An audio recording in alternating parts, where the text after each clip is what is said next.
Hello, aspirants. Let us begin with the very first session of our history series.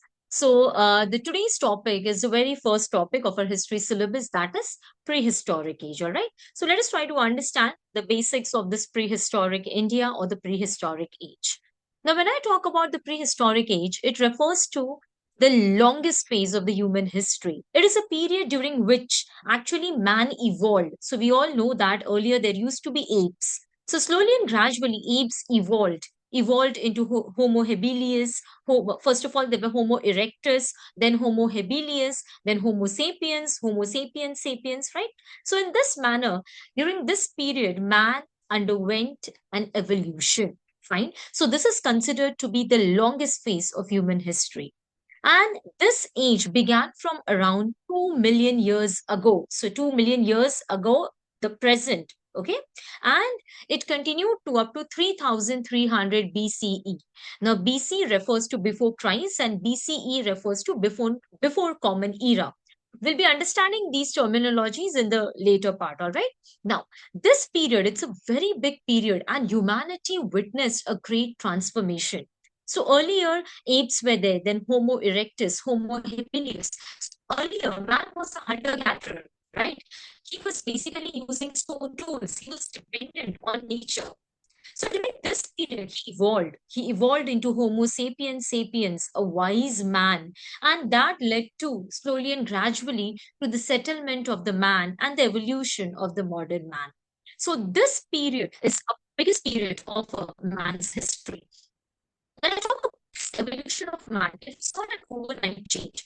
All right. So this evolution took lakhs and lakhs of years. So this shift was a very gradual, fine. So from hunting and gathering, slowly and gradually, man shifted towards food production, from mobility to settlement, from stone tools, he shifted towards the use of metals. So this did not happen overnight.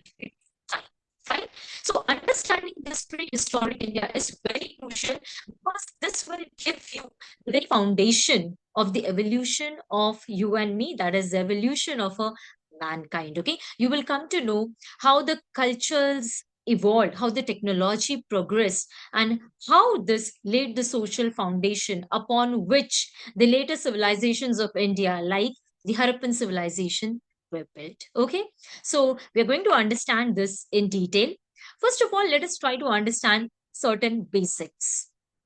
So, when I talk about our country, India, what is that one landmark after which our country got a name? So, that landmark, that defining feature is the river Indus. All right. So, this river Indus, in the ancient time, it was known as the Sindhu River, the mighty Sindhu River with its beautiful tributaries, right? So Sindhu was considered to be a landmark, an identity for India and the Indian subcontinent. So the travelers, those who came to India, they referred to this land as the land of River Sindhu.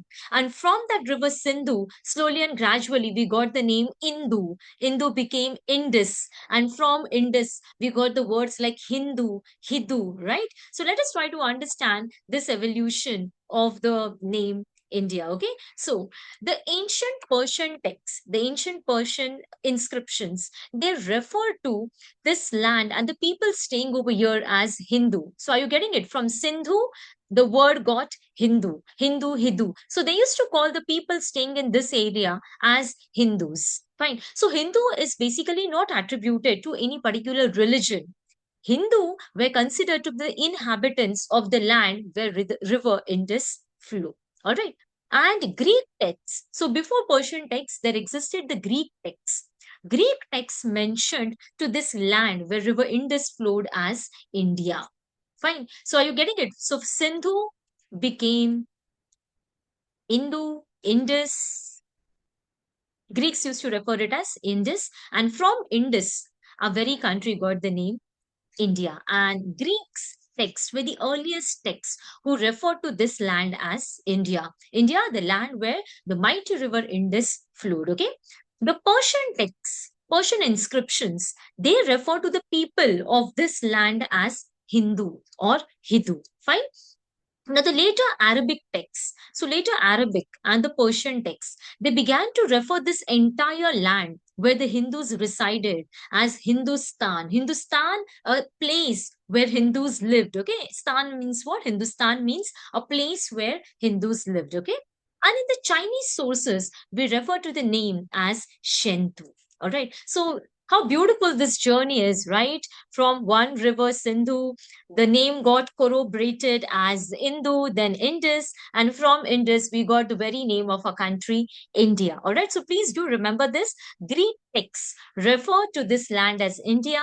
Persian inscriptions refer to the people staying over here as Hindu or Hidu. And Arabic and the later Persian texts refer to this land as Hindustan. All right, mine's and yours and all of us beloved Hindustan. And Greek sources refer to this as Shentu. Okay, so I hope now it's very pretty clear to all of us how our country's name is called with the name of Indus River. And Indus River is an important aspect of Indian history, Indian geography. All right, because this river supported the first urban civilization of entire South Asia, and that is the Indus Valley civilization, right? Sindhu Ghati Sabhyata, as it is referred to as. Fine.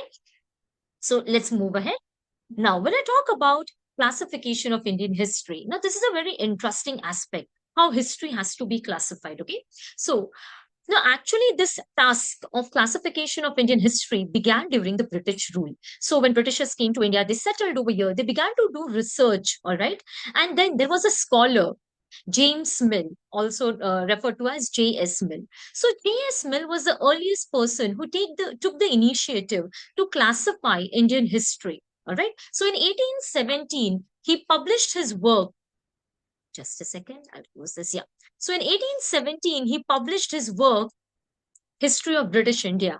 And in that work, he classified Indian history. So, how did he classify Indian history? Okay. He classified Indian history on the basis of a religion. Religion, in the sense, he referred to the earliest period of Indian history to up to 8th century AD as the Hindu period. Then the medieval history, that is from 8th century AD to 18th century AD, as the Muslim period. And the later period, from the onset of the British colonial masters, he referred to this period as the British period. Now, this periodization or this classification of Indian history was on the basis of religion. And do you think that this is an appropriate way to classify history?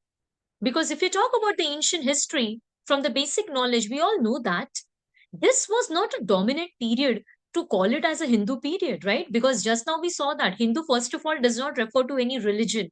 Hindu refers to the people who lived in the land where Indus River flowed, right? And not only Hinduism, we know that in the ancient Indian times, two important religions flourished in India, Jainism and Buddhism. And majority of the Indian kings, rather I could say most of them, all of them, you could say that they were secular in their approach. They never imposed their identity, their religious beliefs on their subjects. So, this period, to call it specifically as a Hindu period, is wrong from the perspective of a rational studies, right? So, this was not acceptable to nationalist Indian historians. The second period, Muslim period, all right, we understand that Delhi Sultanate ruled for approximately 300 years. Then the Muslim rulers ruled for a couple of years, right? But that does not mean that everyone was following Islam. Hinduism coexisted, Jainism, Buddhism coexisted. So we cannot claim that one particular period is a Muslim period just because the rulers were Muslims. Again, this is not acceptable. And the final period is the British period because they ruled over India. That's fine. But then these two periods, this periodization was not acceptable. All right. So Indian historians, nationalist historians, they rejected this classification and they said that there is overemphasis on religion and this is not a rational way of studying history.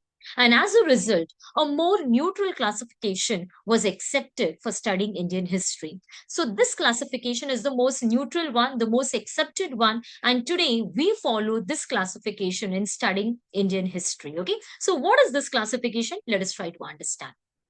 So, we classify the Indian history broadly into three periods: ancient, medieval, and modern. Okay. Now, let's begin with the ancient period. So, ancient period begins from the very past, that is from the prehistoric age. So, you can consider it to be the timeline like 2 million years ago, because from that point onwards, the prehistoric age began.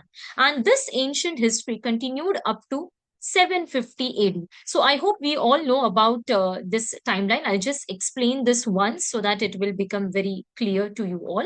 So, see, whenever we are considering the timeline in history, we are coming from the ancient times like this, and then we are approaching towards. So, this is AD, okay, first century AD.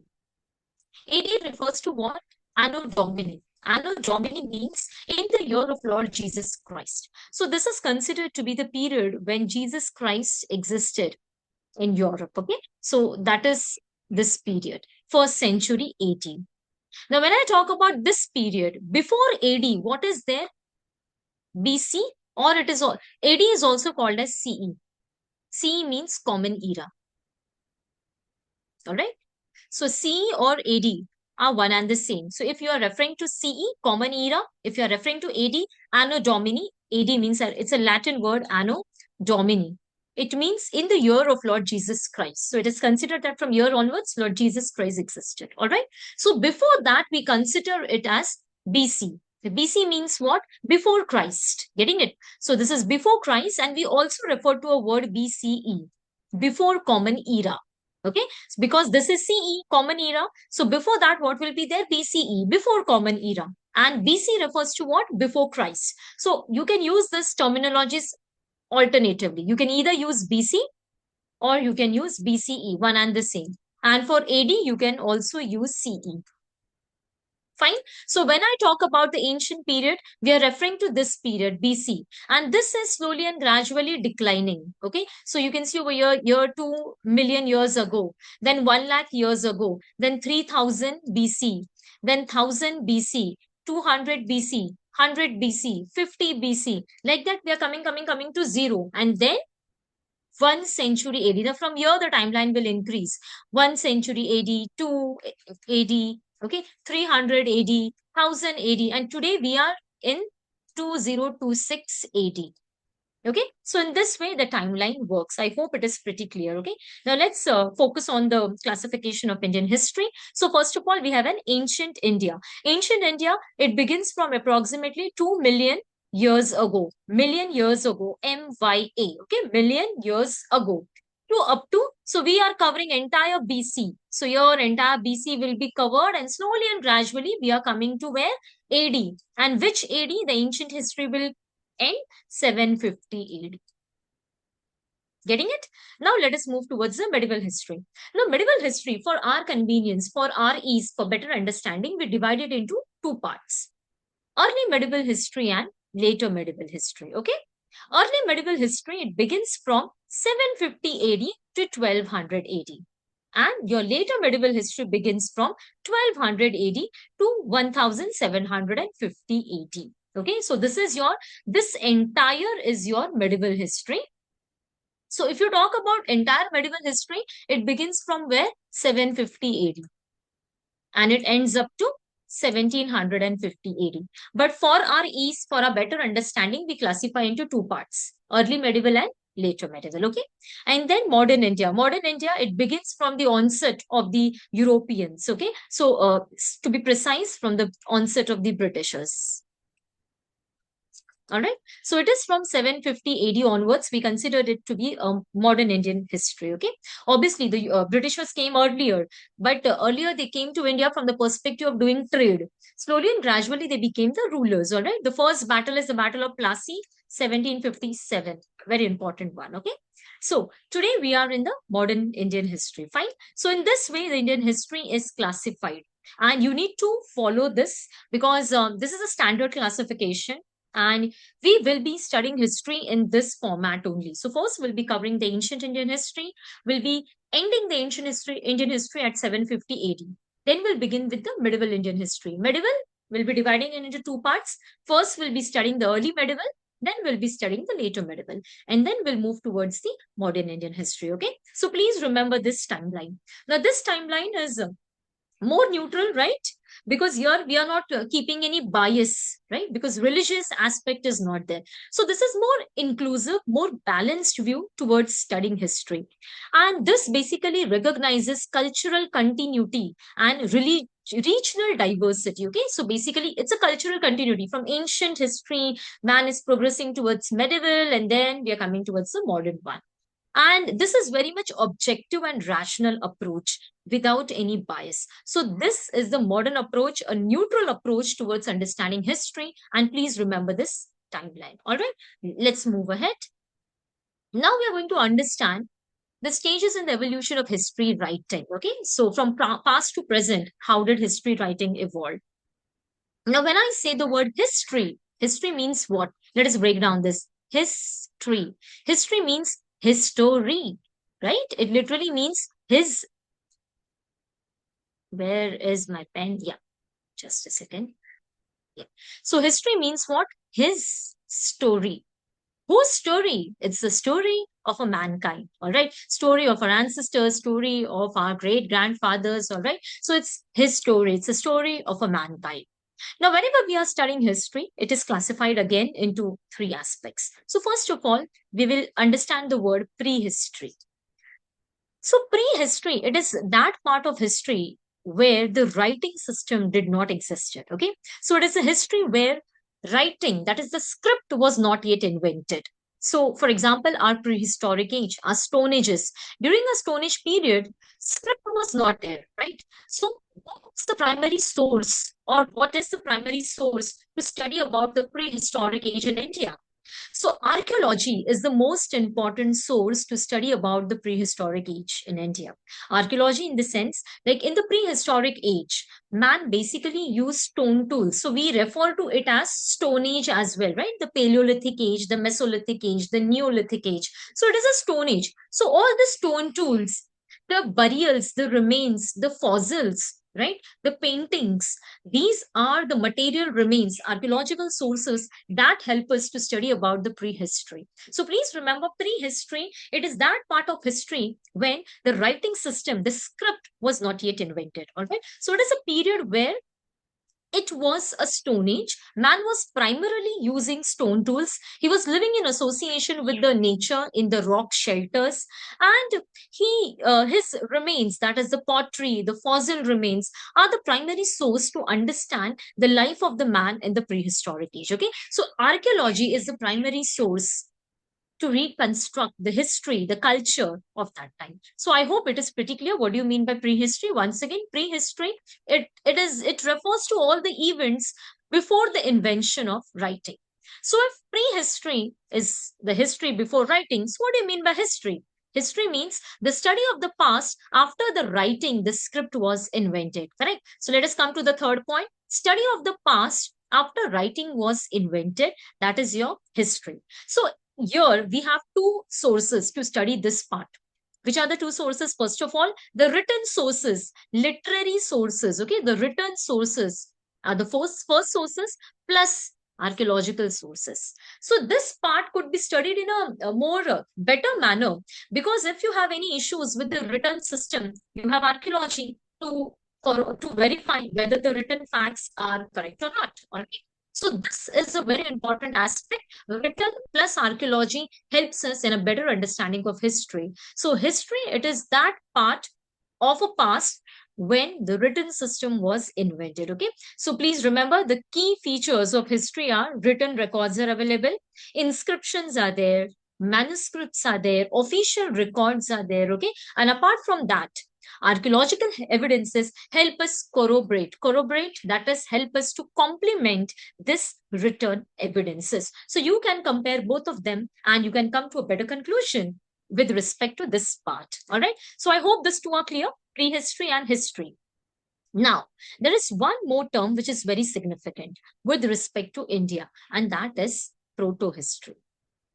Now, proto history, it's basically that part of history where we have a written script. So there is a written script, but the issue is that the script is not yet decoded. We are not able to understand what it is written in that script. I hope you might have guessed it. I'm referring to which civilization, okay? We are referring to our very famous Indus Valley civilization, okay? So Indus Valley civilization is a peculiar example of proto-history. So Indus Valley civilization was the first urban civilization of India, not only India, but entire South Asia, okay? They were literate. It was a literate civilization. They had their own script, which is the Harappan script. But the issue is that archaeologists have not yet deciphered this Indus script. Now, oftenly you see in newspapers, people claim that yes, we have deciphered the Indus script, but until and unless it is not officially published by the Archaeological Survey of India, we won't be accepting it. Okay. So if in the UPSC examination, if it is the statement is given that Harappan script is decoded, until and unless there is no official statement from the government of India, from the Archaeological Survey of India, from the Ministry of Culture, we should not accept anything as the truth. The information has to be published in PIB, Press Information Bureau. Then and then only it will be considered to be the valid one. All right. So, once again, coming back to this proto history. So, I'm talking about the Harappan script. Harappans were the literate people, very civilized, urban people, had their own system of writing. But the issue is that you and me are not able to understand the Harappan script. So this is the problem with the Harappan civilization. Though they were literate, though the script exists, we are not able to use it to understand the history of that period. So what is the source to study about the Harappan civilization? Again, archaeology is the primary source to study about Harappan civilization. Apart from that, now see, Harappans were in contact with the people of other civilizations. So contemporary of the Harappans were Mesopotamians, okay? Harappans used to do trade with the Mesopotamian civilization. And in the Mesopotamian texts, they have written about the Harappan civilization. So again, that is the source to study Harappa. So what are the sources to study Harappa? First of all, archaeological sources. Second thing, the return mentions the inscriptions from the other civilizations. Example, Mesopotamian civilization. Okay, so that is again the source to know about the Harappan civilization. So hence, Harappa is a unique example, and hence Harappa is classified as proto-history. I hope now the three classifications are pretty clear. Prehistory, it is that part of history for which the written system did not exist. So what was the primary source to study prehistory? Archaeology. Fine. History. History is the study of the past after the writing system was invented. And here you have two important sources. That is the literary and second one, archaeology. And if you are confused with any one source, you can complement it with the other one. Okay. And proto-history is the unique period, and mainly it is referred to the Harappan civilization. It is that period where the written system existed. But the issue is that the script is not yet deciphered. All right. And we do find the mentions of that particular civilization in the other contemporary writings. So if you take the example of Harappan civilization, we find the mention of Harappa in the writings of Mesopotamia. Mesopotamia. All right. So this is all about the stages of the evolution of history. That's it for today. From the next session onwards, that is in the upcoming session, I'll be discussing about the Indian Stone Age in detail. So we are going to understand about the Paleolithic age, the Mesolithic age, and the Neolithic age. Okay. I don't want the lectures to be too lengthy. It will be a short lecture so that you won't get bored. Okay. And feel free to give your views. If you have any doubt, you can write in the comment section. Okay. Thank you so much. Thank you for the day. I'll be uploading the next video shortly. Thank you.